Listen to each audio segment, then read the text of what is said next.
A única coisa que o mágico não conseguia tirar do seu chapéu era o dinheiro que ele precisava para pagar a pensão. Então, com certo grau de relutância, sua escolha foi trocar o trabalho de fazer moedas aparecerem atrás de orelhas de crianças alegres por fazer carteiras e caixas de joias desaparecerem de casas no meio da noite. Com as habilidades que só um mágico profissional possui, ele entrou para uma vida de crime, abrindo fechaduras, desarmando alarmes e se movendo silenciosamente, em total controle do seu corpo. Ele sabia que era um ladrão excelente, e logo, a sua necessidade inicial se tornou ganância pela emoção de invadir e infiltrar. A última vez que ele esteve tão animado assim foi em sua antiga carreira como escapista, que quase terminou em um desastre quando ele quase foi enterrado vivo em sua façanha. Estava quase chegando o próximo dia do pagamento da pensão de sua filha, que ele nem se importava em ver. Então, o homem começou a saquear a pequena cidade da Carolina do Norte, na qual ele se encontrava. Depois de pensar um pouco, ele decidiu roubar uma pequena casa nos limites da cidade. A casa era bem isolada, atrás de uma densa floresta que o ladrão poderia usar para cobrir a sua fuga. O dono, um homem mais velho, seria fácil de despistar, e o ladrão previu alguns obstáculos entre ele e o inevitável sucesso. O homem não parecia ser casado ou ter qualquer família, o que fez o ladrão se preocupar apenas com os vários convidados que o senhor costumava trazer para sua casa. Após semanas de observação, ele viu o senhor voltar com um homem mais novo e uma menina. O ladrão se preocupou que eles pudessem ficar na casa, sendo que não os viu saindo. Mas depois de uma semana, ele assumiu que os dois tivessem partido enquanto ele não estava lá. O ladrão decidiu agir tarde da noite, quando ele sabia que o homem não estaria. Provavelmente teria ido a um clube de striptease ou arrumar alguma prostituta, ele pensou com desprezo. Vestindo sua máscara preta, segurando um pé de cabra e uma pequena faca, ele se esgueirou pelo caminho entre as árvores até a casa. Subiu com facilidade para o segundo andar e entrou por uma janela aberta. O ladrão ficou desapontado. O segundo andar da casa daquele homem estava pouco decorado e com uma grossa camada de sujeira. Não achou relógios, nem joias de uma esposa ou amante, nem cofres, nem maços de dinheiro, nem televisão cara. A única coisa que o recepcionou, além da barata correndo para debaixo da cama ao som da janela se abrindo, foi um leve odor desagradável. O ladrão esperava que o andar abaixo fosse mais produtivo.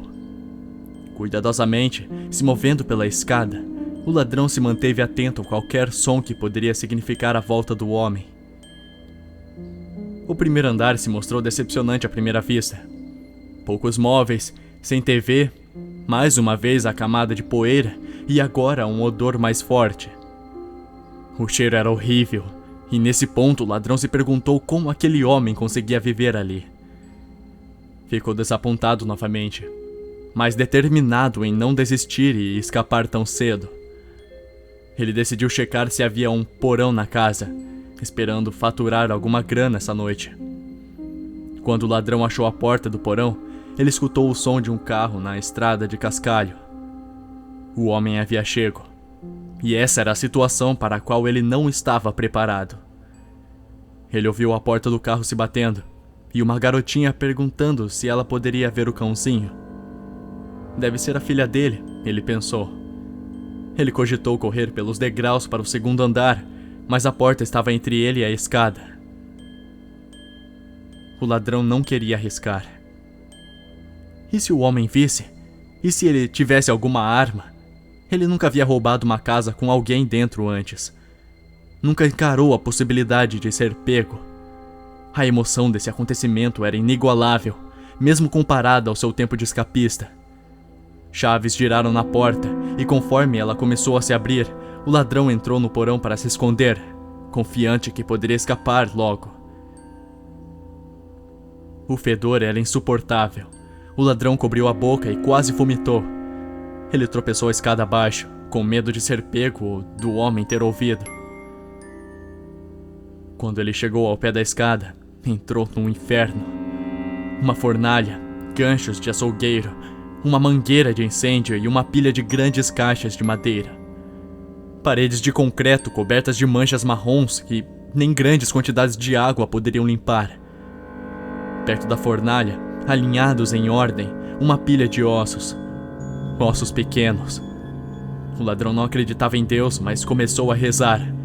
Ele rezou para que os ossos fossem de animais, mas viu que não eram. Num canto da sala, ele viu uma pilha de roupas. Roupas femininas e masculinas de vários tamanhos. Uma camisa xadrez, um vestido florido de uma menina. O cheiro de ferro, medo e desespero. A emoção havia sumido. Tudo que lhe restou foram as suas mãos geladas tremendo, seu pé de cabra, o suor frio escorrendo em sua testa e a pequena faca em seu bolso. Um grito ecoou pelos degraus, seguido do som de uma fita adesiva. A porta do porão se abriu e o homem começou a descer, arrastando seu último prêmio. Outra garotinha, não mais que 15 anos, sequestrada no parquinho, agora ferida, sangrando e em volta de fita adesiva. A garota chorava pelos pais, se debatendo para escapar. Ela parou de se debater quando o homem bateu nela outra vez, forte em seu rosto. Ela não se debateu quando o homem a acorrentou à parede. Ela não se debateu quando ele rasgou seu vestido. O ladrão permaneceu em silêncio, agachado atrás da pilha de caixas. Ele não queria saber o que havia dentro delas. O homem sabia que não estava sozinho com seu prêmio no porão. Ele ouviu quando o ladrão se engasgou em seu vômito. E depois de analisar em volta, ele concluiu que o ladrão estava no único lugar que ele poderia se esconder. Atrás das caixas de madeira. O homem? Ele não se preocupou nem um pouco. Em vez disso, ele apreciou a ideia de ter outro brinquedo. A única coisa que o fez parar foi a dificuldade de lidar com um adulto se debatendo. Eles sempre resistem mais que crianças. Talvez porque crianças tivessem esperança e os adultos não. O homem decidiu que deveria preparar a sua nova companhia. Algum tempo na caixa ia servir. Talvez ele apenas o deixasse lá a noite inteira. Afinal, ele já tinha uma vítima. Depois de acorrentar a garota à parede, o homem se lançou sobre a pilha de caixas, jogando seu corpo sobre elas, pressionando contra a parede e prendendo o ladrão. Ele andou para o canto, vendo seu olhar de pânico, e batendo seu joelho na cabeça do ladrão, o deixando inconsciente. O ladrão acordou na escuridão. Estava acorrentado em uma posição fetal num lugar escuro e apertado. Ele mal podia respirar. Ele sabia onde estava. Ele lembrou do truque que quase o matou. Ele foi enterrado vivo. O ladrão começou a entrar em pânico, e enquanto respirava ofegante, o nível de oxigênio baixava mais e mais. Ele sabia que precisava fazer algo. E fez. Com a habilidade de mágico, ele escapou facilmente de suas correntes. Usando a faca pequena ainda em seu bolso, ele tirou os grilhões de seus tornozelos, mas ainda estava enterrado. Ele não podia fazer mais nada.